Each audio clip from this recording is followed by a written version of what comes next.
வணக்கம் நண்பர்களே. இன்னைக்கு 11வது வகுப்புல எடுத்துக்காட்டு 1.1 பார்ப்போம்.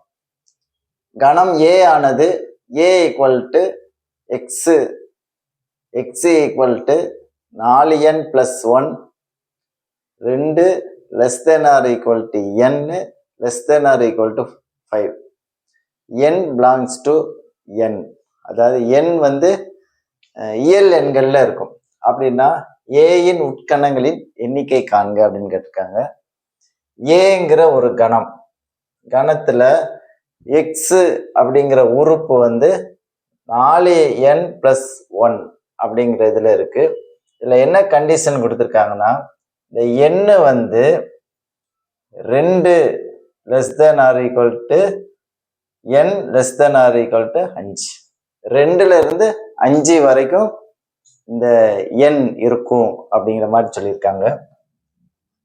எக்ஸ் என்னெல்லாம் இருக்கும் அப்படிங்கிறத பார்ப்போம். X equal to 4n + 1. என்ன செய்யணும்? n ஈக்குவல் டு 2ன்னு கொடுக்குறோம். 2n போட்டா எக்ஸ் ஒன்று வரும். X equal to 4 × 2 + 1 equal to 9. புரியுதா? அடுத்து n ஈக்குவல் டு 3. 3ன்னு இருந்தா எக்ஸ் ஈக்குவல் டு 4 × 3 + 1. 4 3 12, 12 1 13. இப்போ n equal to 4 X equal to 4 × 4 + 1. 4 16, 16 1 17. இப்போ n ஈக்குவல் டு 5 அப்படின்னா எக்ஸ் ஈக்குவல் டு 4 × 5 + 1. 4 5 20, 21 21. இப்போ புரியுதா? இப்போ எக்ஸ் வந்து இதுக்கு அடுத்து கிடையாது, 5 வரைக்கும் தான் உண்டு. இப்போ ஏங்கிற கணம் வந்து என்னெல்லாம் இருக்கும்? 9 13 17 21.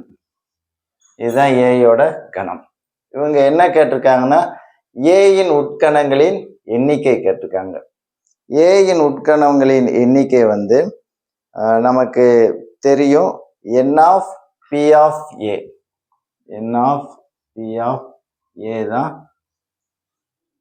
உட்கணங்களின் எண்ணிக்கை. இதனுடைய ஃபார்முலா வந்து 2n, அதாவது 2 பவர் n.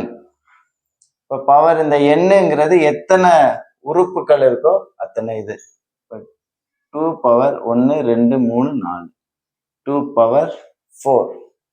அப்போ என்ன வரும்? 2 × 2 × 2 × 2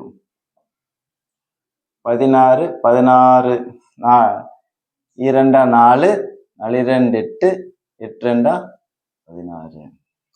இதுதான் இதனுடைய உறுப்புகளின் எண்ணிக்கை. தேங்க்யூ.